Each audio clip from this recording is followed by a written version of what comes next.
Hi, everybody. Welcome to English Digest. I'm Tom. Hi, I'm Stephanie. It's our unit on the environment, and we're talking about drug disposal, okay? So a lot of people like to get drugs, and of course we take them because we have various ailments or problems, but there is a problem of unused drugs or unused medication, and we should learn to dispose of them properly.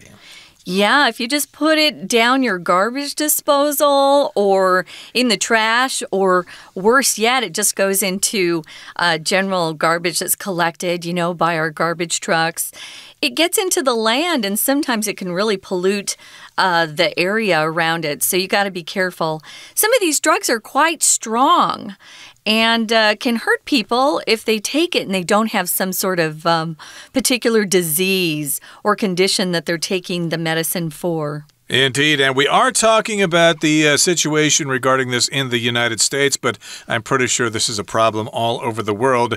Yes, indeed, the doctor gives us a prescription. We get the drugs, but for some reason we don't take them all. Maybe we're okay, we recover and we don't need the rest of them, so they just kind of sit around the house, or we just need to get rid of them. But again, as we've said, that can cause some problems. So let's find out what this is all about. Let's read through the entire contents of our lesson now one time. An estimated $2.8 billion in expired medication and unfinished prescription drugs is thrown away each year in the U.S. While throwing drugs in the trash or down the drain may seem harmless, this is far from the truth. When drugs are flushed down the toilet, they can make their way into water sources.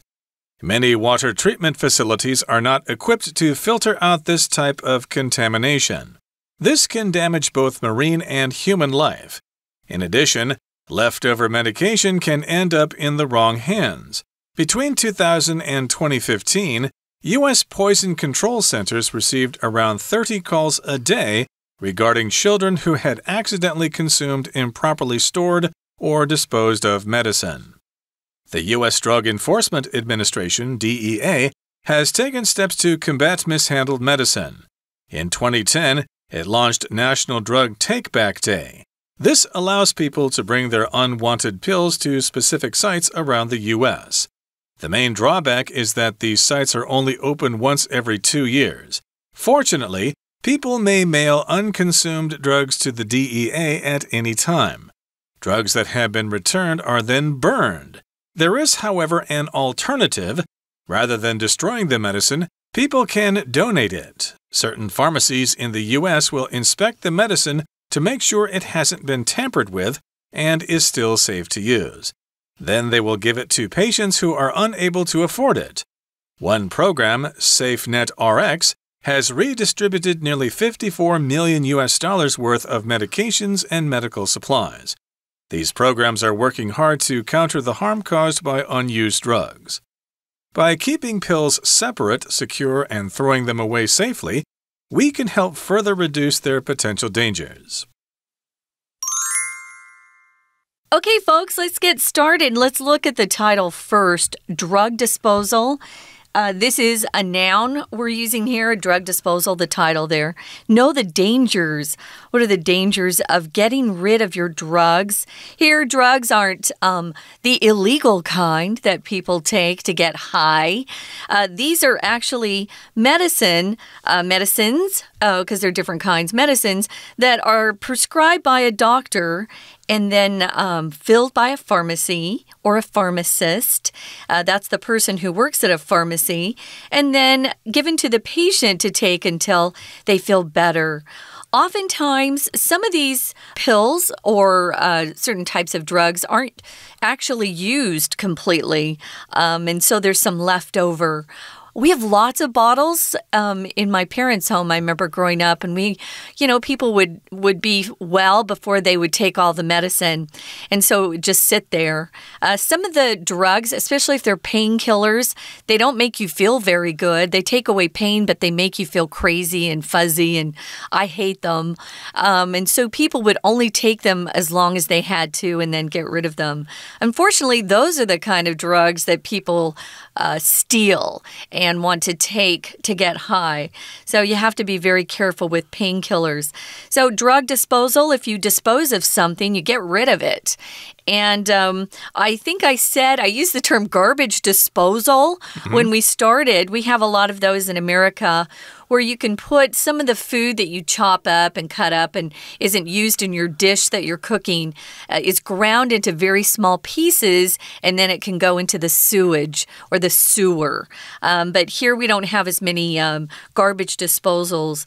So, yeah, you got to be careful what you do with these leftover prescription drugs because sometimes they get into the environment, and that can be harmful too. Yep, disposal has to do with disposing of drugs, getting rid of them. Yeah. So you need to know the dangers. You need to know the things that are dangerous concerning this problem. And here's the first paragraph. It says, an estimated $2.8 billion in expired medication and unfinished prescription drugs is thrown away each year in the U.S. So that's a large amount of money there.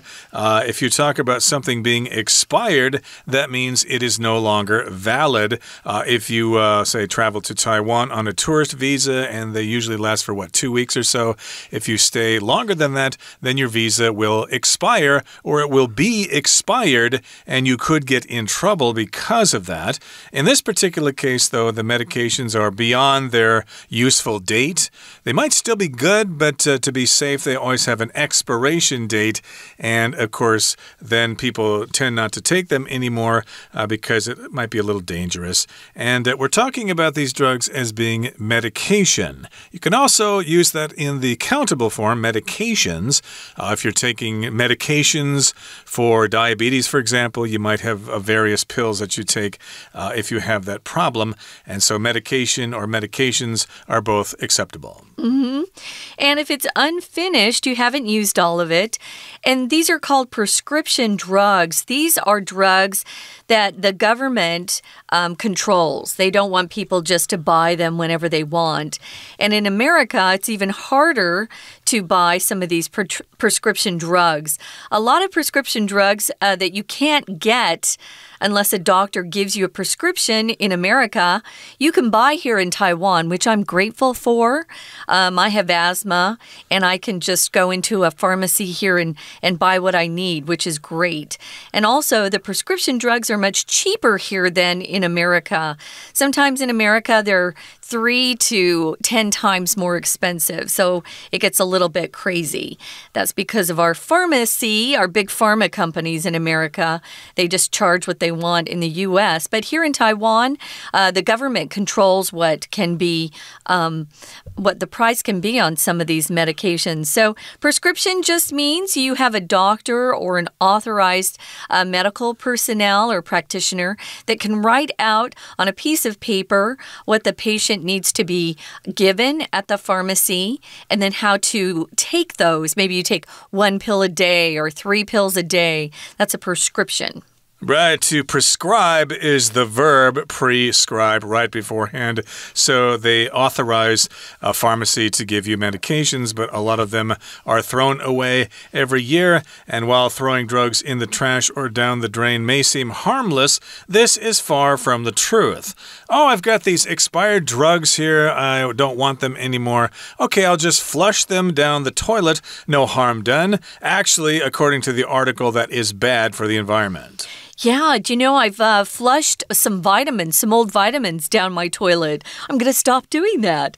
So when you flush your unused drugs down the toilet, eventually they go through the sewage system and they make their way into our water sources.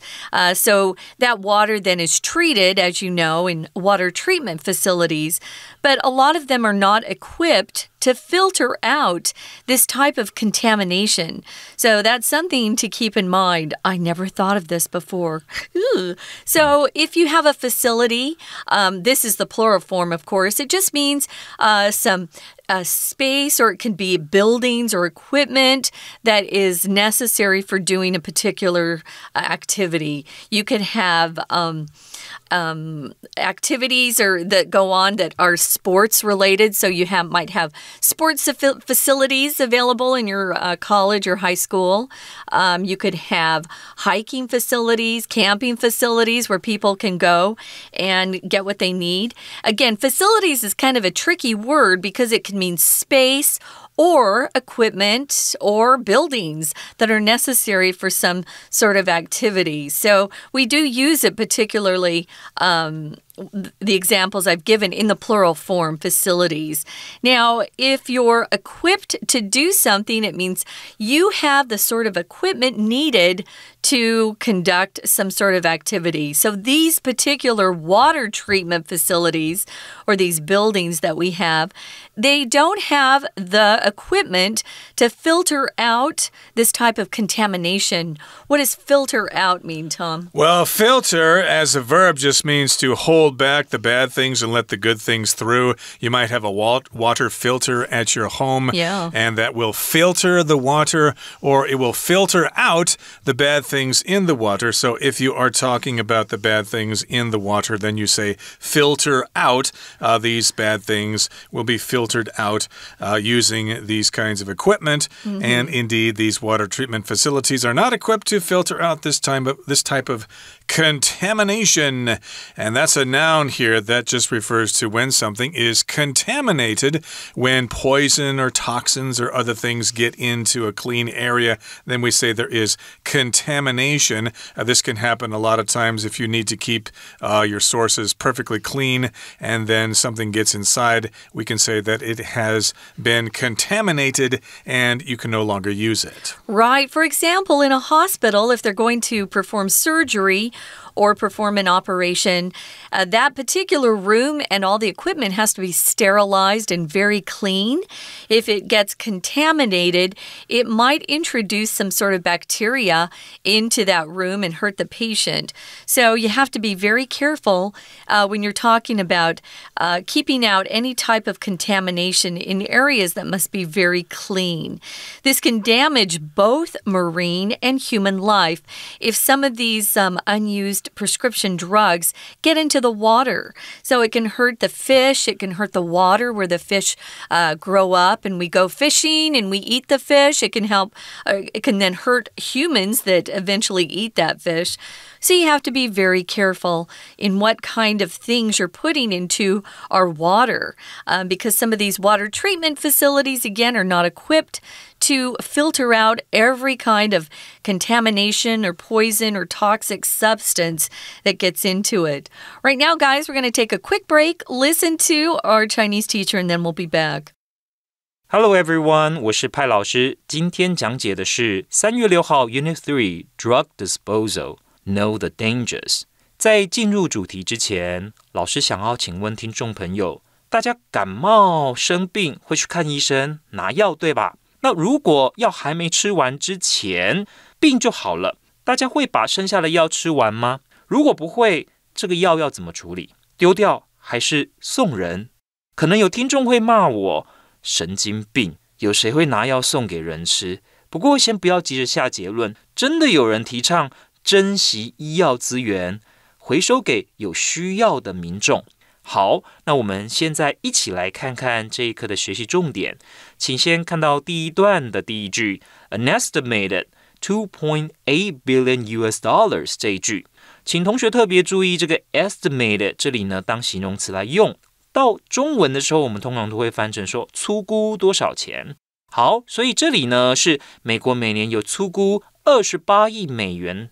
什么东西有28亿美元啊？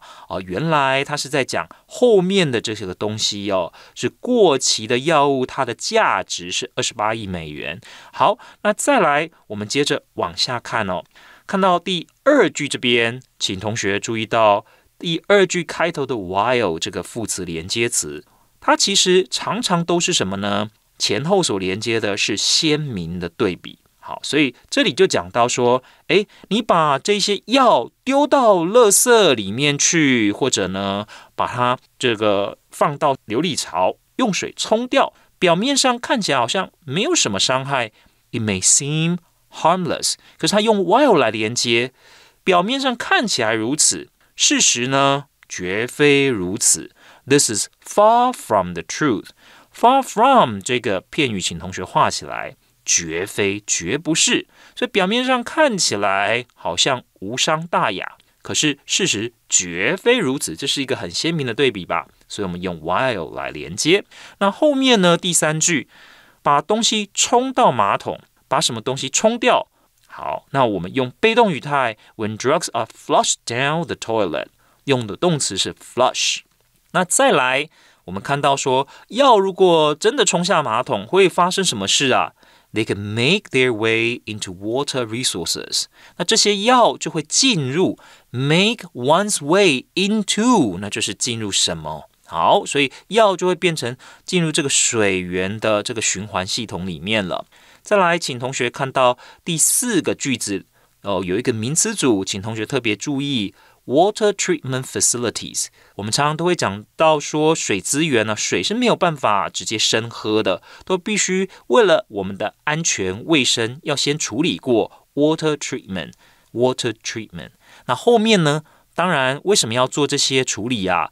要把一些有害物质先滤掉，所以 filter out 这个动词片语也非常重要。We're going to take a quick break. Stay tuned. We'll be right back.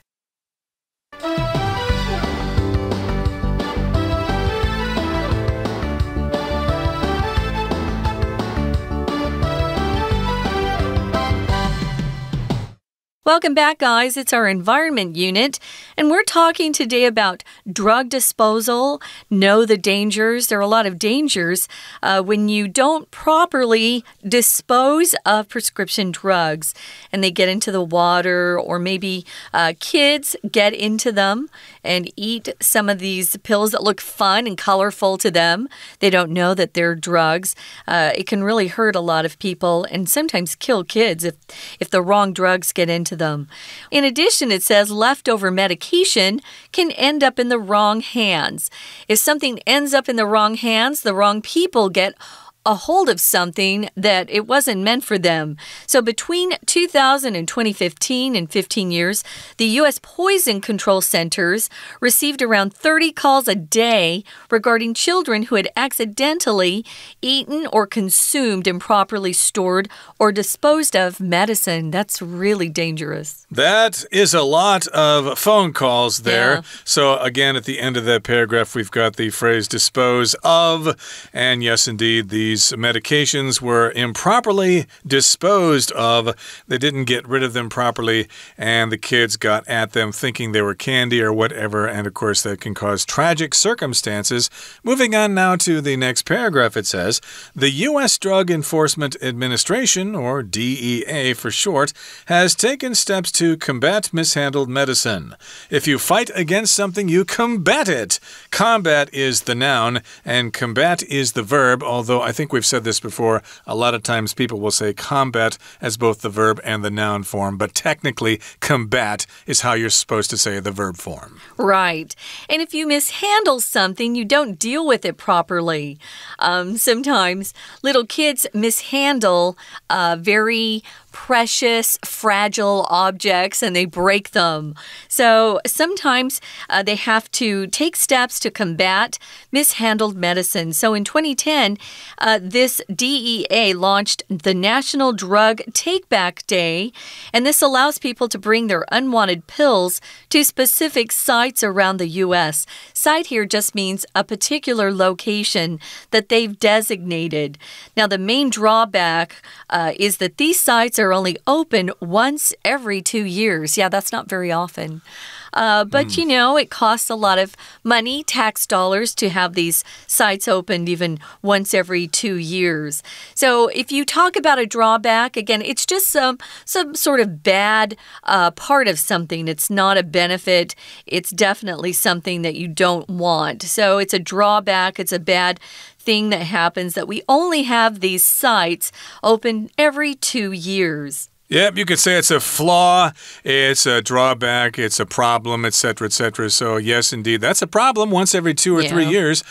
Gee, how can you get rid of drugs that way? But Fortunately, people may mail unconsumed drugs to the DEA at any time. So the facility won't be open for another year or two, but you can't wait. Just get their address, shove all the drugs into an envelope, and slap some stamps on there and send it off to the DEA.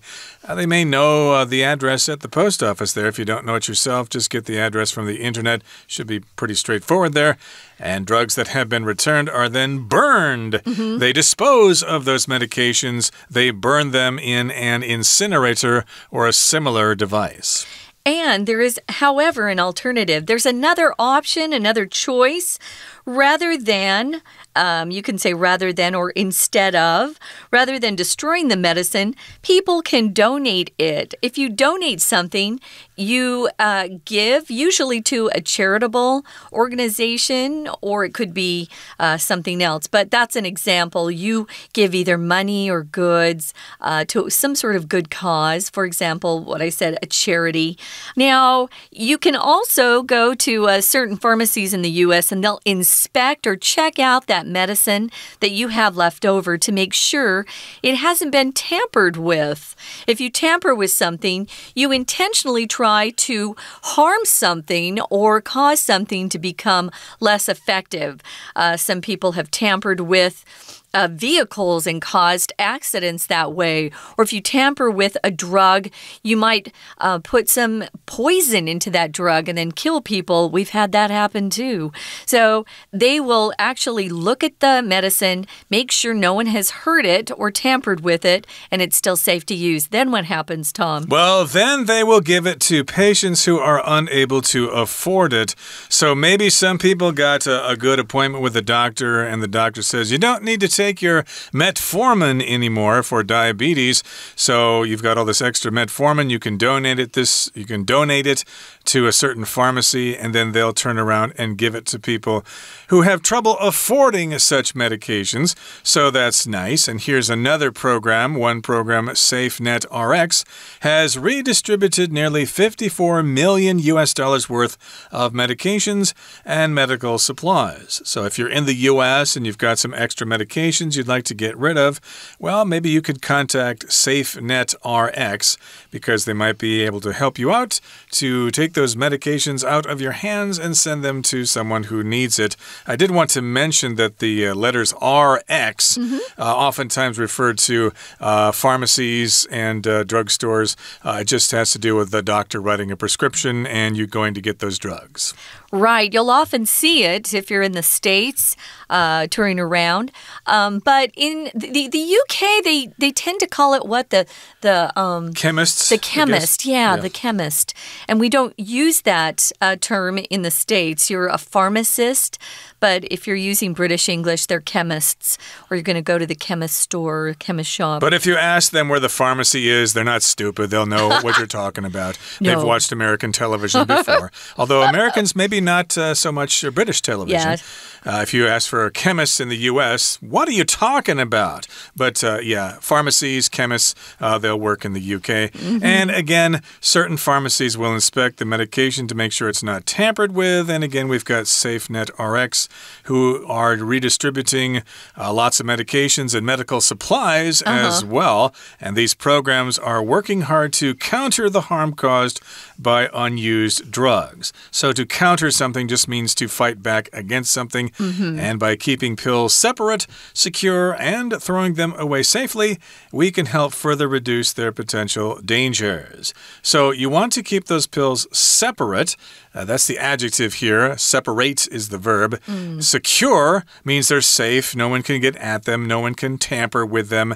And then also you want to throw them away safely. Don't flush them down the toilet or wash them down the sink. Yeah, if you keep your pills separate, you shouldn't put them all in one bag. Say you have 4 different types of medications or pills. Don't put them all in one plastic bag. They may look different, but keep them separate from each other. Secure, meaning they can't just suddenly pop out of a bag. Or if it's a liquid form of a medication, and we have liquid medications, keep that lid tightly closed. Yeah, you've got to keep them safe, separate, secure. And if you're going to throw them away, you need to think twice about that. But there are different options now that we have. You can send them to the DEA. If you're an American, you can have your pharmacist or your chemist check them out and see if they can donate to a program. I think it's great because a lot of these prescription drugs are very expensive, so you might be helping somebody a lot by donating. You might indeed be doing that, but again, we're talking about the situation in the U.S. Things are probably different here in Taiwan, so ask around if you have extra drugs that you'd like to get rid of and find out if there's some place you can donate them or if you can actually dispose of them at home. Do your research here locally. Okay, that brings us to the end of our discussion for today. Let's listen now to our Chinese teacher. 第二段呢，其实还有2个句子，最后的这2个句子有一些词语还蛮重要的，请同学看到倒数第2句 leftover medication， 请同学画起来，就是剩下的这些药，剩余的药物。再来是它后面有一个动词片语 ，they can end up in the wrong hands。好，这样子的药物哦，它可能呢会落入不该落入的人手里。OK，end up in the wrong hands。那这些人，你乍看之下会说是不是很可怕的人？倒也不是，通常是小孩子误食、储存不当或者随意丢弃的药物。那老师要请大家特别注意到的是，这个句子后面有一个动词 dispose of。dispose， 你如果查字典，英汉字典会告诉你这是丢弃，很多人就会以为它用法跟 throw 一样。我要特别提醒大家的是 ，dispose 是不及物，后面如果加你所丢弃的东西，一定要加 of 这个介系词。再来呢，请同学看一下哦，第2段就讲到了政府到底做了什么。原来啊，他们在有一个单位，美国的政府单位，美国缉毒局 DEA， 他在2010年就发起了全国的药物回收日。好，那接下来他每2年呢，有一个特定的场所会开放回收这些药物这就是很大的问题了。Drawback 就是很大的缺点。These sites are only open once every 2 years， 每2年才开放回收一次。那再来，这样子的方法既然行不通，我们看到它下一句是说，其实还有另外一个替代方案 ，There's an alternative。好。Alternative 是替代方案，那同学要记住哦，如果你要讲什么的替代方案，后面那个介系词我们用 to，an alternative to that。好，那再来呢，请同学看到下面这个第8个句子，有一个动词片语非常的重要。其实啊，另外一个选择是什么呢？把吃不完的药捐赠出去。不过有一个前提，这些药要没有人动过手脚 ，it hasn't been tampered with。It hasn't been tampered with， 这样子呢才可以捐出去。那再来，请同学看到倒数第2个句子，也有一个动词片语非常的重要哦。These programs， 那就是前面所讲到的这些捐药啊或者回收药物的这些不同的各个计划、各种做法。They are working hard。这些计划、这些组织的人，他们很认真的想要呢去什么？对抗没有使用的药物所造成的危害。动词所用的是 counter the harm，counter the harm， 动词用 counter。好，以上就是我们针对这个课程所做的中文讲解，谢谢大家。Thanks for joining us, guys. That's our environment unit. We hope you learned a lot of useful terms. Practice them. You may see them on a TOEIC exam or on an upcoming exam in your school. For English Digest, I'm Stephanie. And I'm Tom. Goodbye. Bye.